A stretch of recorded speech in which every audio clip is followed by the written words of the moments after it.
tes mesinnya Mas Imam Nur Adi dari Samarinda. Mesinnya kemarin mati ya. Jadi mesinnya mati, nggak bisa masuk ke mode CFW nya. Terus ternyata kemarin itu ketika kita bongkar itu bautnya banyak yang hilang, ada 3 buah ya, sorry ini bukan 4 buah. Stiker antenanya hilang, dicopot semua. Terus lempengan IC eMMC nya juga hilang atau tidak dipasang kembali itu. Nah, kemarin ini mojibnya mati, dia langsung masuk ke OFW ya. Terus yang berikutnya ganti cap analog kiri dan update firmware. Ini sudah selesai, ini kita kasih free ya, thumb grip biar lebih awet ya, biar nggak kayak gini.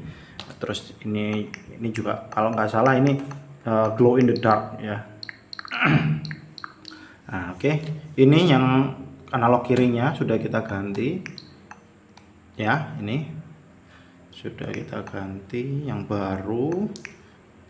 Lalu kita updatekan juga firmware yang terbaru ya, ini 20.5.0 seperti ini ya. Kita coba tes ya, kita coba tes untuk mojibnya dulu. Caranya kita tag restart ya, nanti nyalakan mojibnya selama 10 kali berturut-turut, karena ini salah satu dari 2 cara kita untuk ngecek apakah mojib ini sudah bagus atau enggak secara pemasangan, adalah di stress test namanya. Mojibnya itu nyala hidupkan selama 10 kali berturut-turut. Kalau dia tidak masalah artinya normal, atau game mesin Nintendo Switch-nya dipakai buat main game sampai dia panas, terus habis itu mesinnya dimatikan, apakah bisa nyala dengan normal atau tidak gitu. Tapi mesinnya Mas Imam ini ada problem di SD card-nya. Jadi kita belum cek sih sebenarnya apakah ini SD card atau soket dari micro SD-nya, karena dalam kemarin itu kita coba sempat dalam 10 kali stress test itu ada 1 kali yang SD card-nya itu tidak terbaca gitu. Jadi entah itu dari SD card-nya atau itu dari soket SD card-nya. Tapi dalam 10 kali itu hanya 1 kali yang nggak terbacanya. Makanya kita akhirnya pikir masih bisa toleran. Kita tolerir, kita coba tes lagi. Nah, ini habis itu kita coba tes ya. Ini udah sekitar 1 atau 2 hari setelah tes yang kemarin. Nah, ini formatnya sudah FAT32, itu udah benar ya, udah bagus gitu. Vendor ID-nya juga tercatat Samsung ya. Walaupun kita nggak tahu ini Samsung yang berapa giga, karena secara kapasitas ini ya 512 giga berarti ya. Oke, kita coba tes, kita mati nyalakan 10 kali. Karena memang mojib itu hanya berjalan ketika nyalakan dari shutdown gini ke power sekali ya. Nah, ini bisa lihat di sini ya. Tuh, langsung nyala. Ya, seperti ini. Oke, cepat sekali ya. Ini indikatornya tuh di sini. Jadi di bagian belakang, bagian sebelah kiri, ini kalau bisa dibuka gini. Terus ini kita coba ya, powernya sekali. Tuh ya, ada biru, putih ya. Sekitar 1 sampai 2 detik aja. Oke, kita cek lagi. Oh ya, sama satu lagi mungkin yang perlu diketahui, kalau bisa tidak mengupdate OFW-nya terlebih dahulu sebelum CFW-nya terupdate, atau kalau mau update versi OFW-nya update secara offline ya, jangan update di server Nintendo-nya.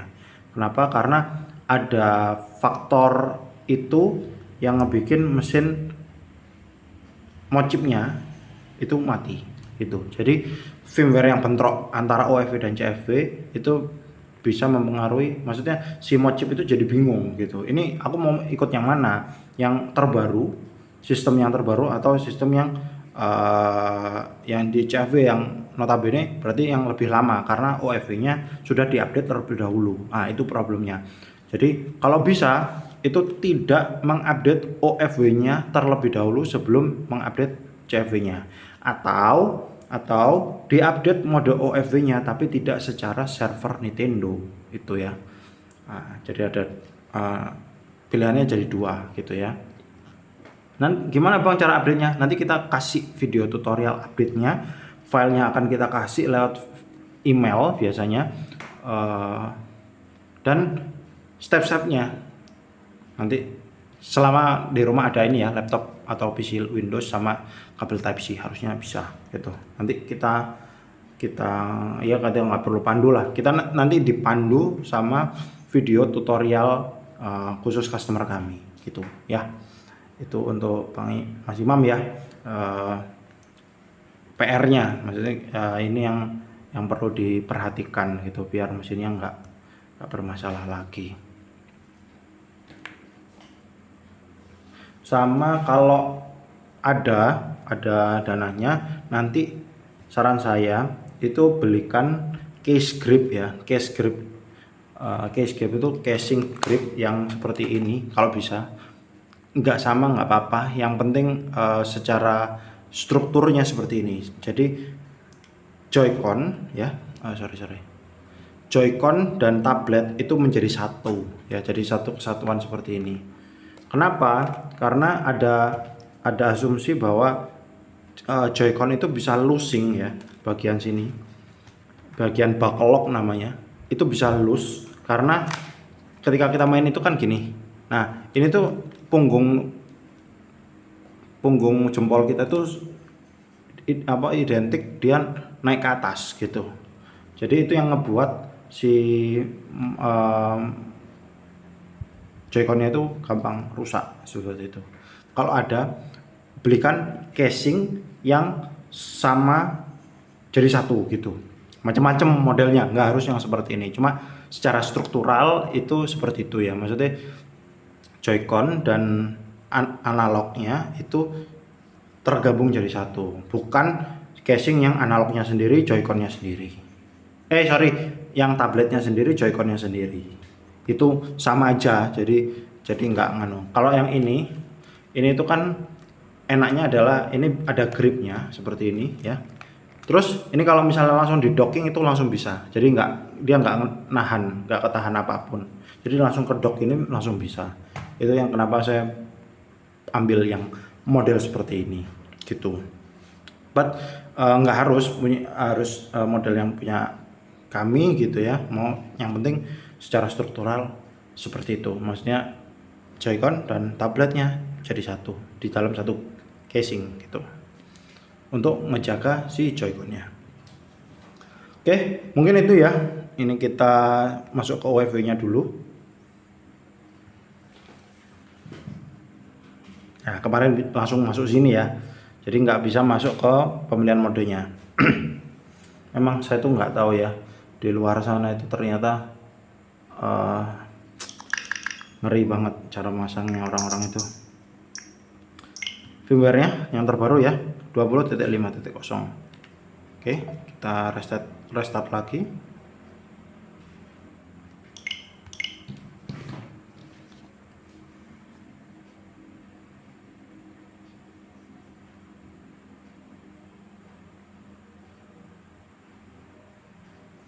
Ini lama juga ya. Kelihatan ya. Oh, ini langsung nyala. Oke, kita masuk ke CFW-nya.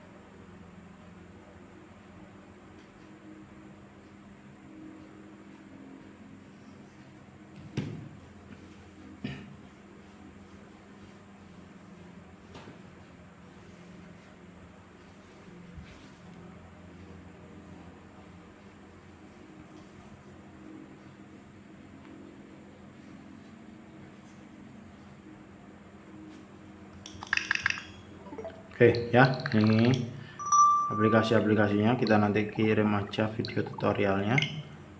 Ini kita coba ya, Pokemon Arceus, coba satu game.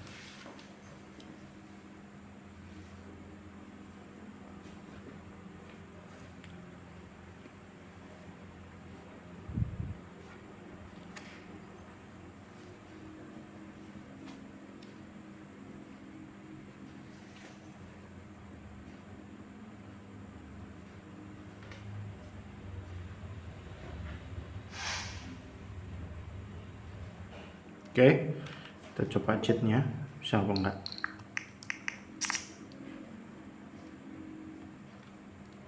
Nah, ini ada cheatnya ya. Oke, mungkin itu aja untuk mesinnya Mas Imam ya. Kalau ada yang mau ditanyakan tolong dikabari lagi lewat WhatsApp. Terima kasih Mas Imam.